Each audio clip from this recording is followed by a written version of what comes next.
Welcome to March. Here is the list of top 5 essential mods from February.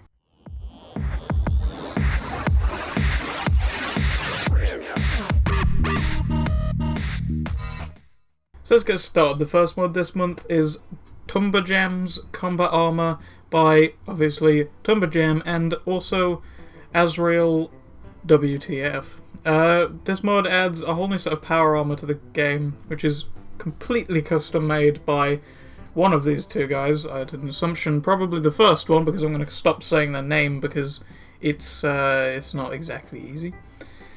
Yeah, adds new power armor to the game, which looks pretty fucking amazing to me. Gonna be honest, it's pretty freaking badass.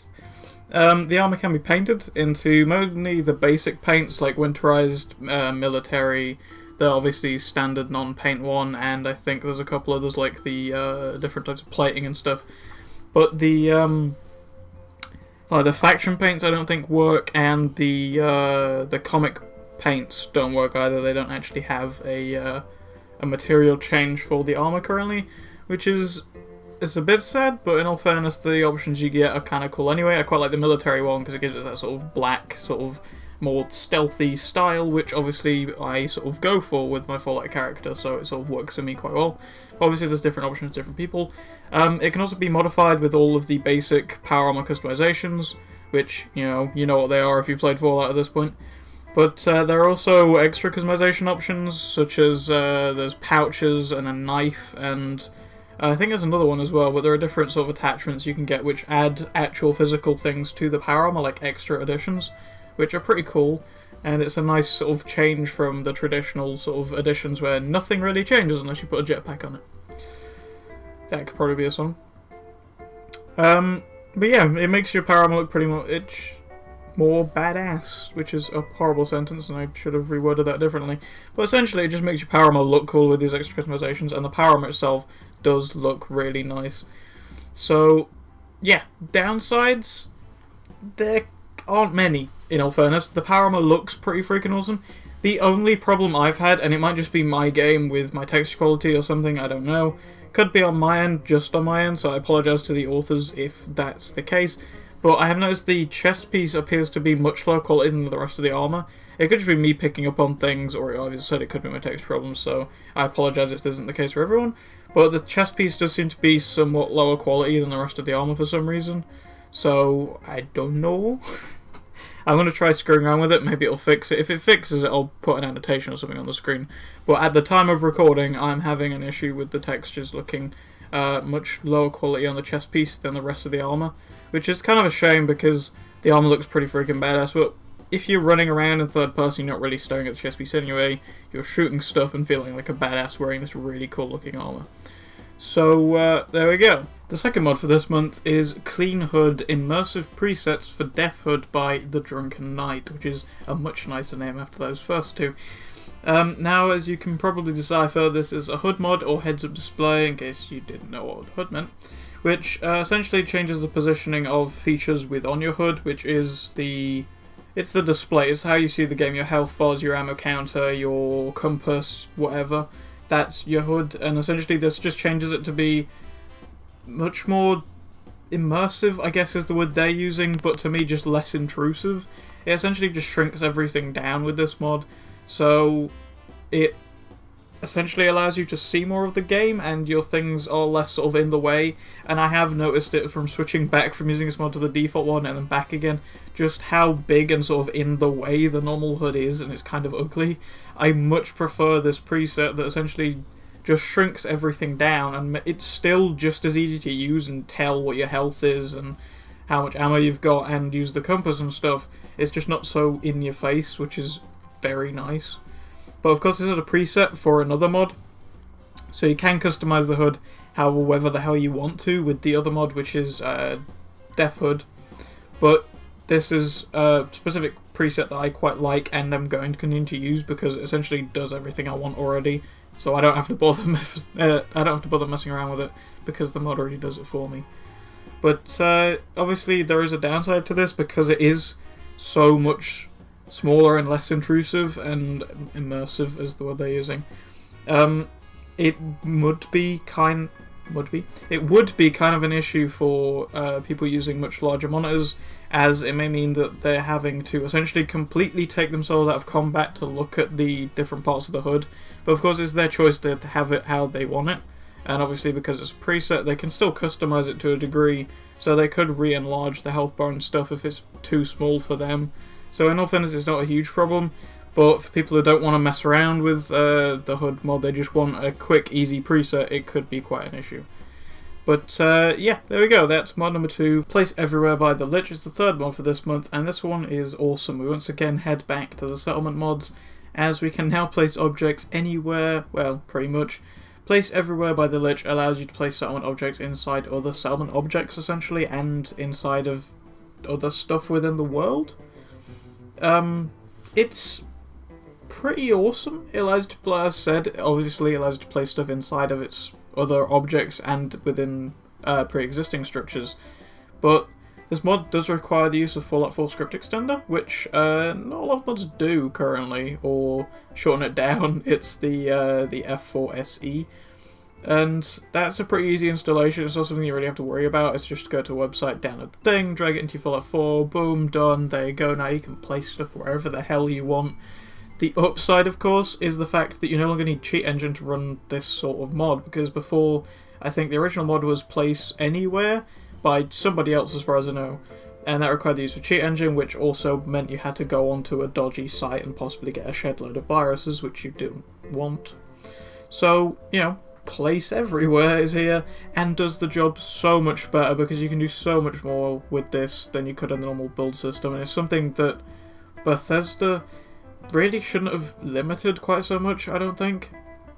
I sort of understand why, but at the same time, removing those limitations does make the build system just so much better, because you can literally build whatever the hell you want now with this, and combining this with other mods that are already available, it really is amazing.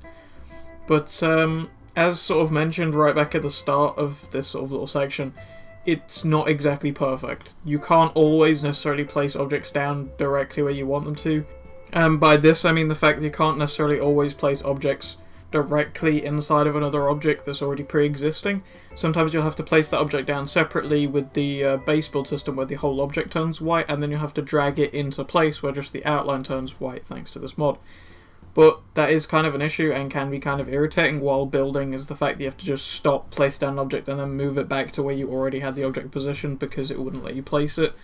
And that's not necessarily a direct issue with the mod or Fallout 4 Script Extender, it's more of an issue with the Fallout 4 build system that's already there, and this mod is trying to change that, and it's not necessarily always going to work perfectly because it's a mod and it's not the base coding, and we don't have the creation key yet, so we can't expect mods to necessarily be perfect, and especially not with a Bethesda game when the game itself isn't exactly perfect and will just crash randomly without mods installed.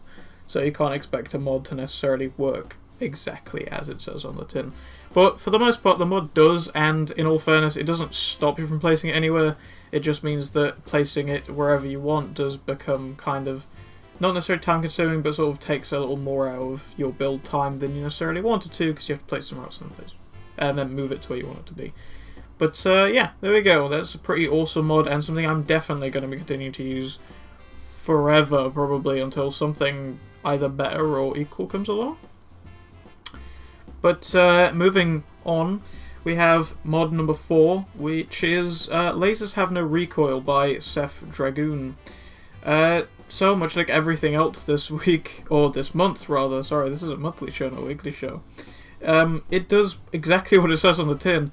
This mod removes recoil from all the laser weapons in the game. Laser rifles, laser muskets, the Gatling laser, which I'm pretty sure is what the video footage you're seeing is from.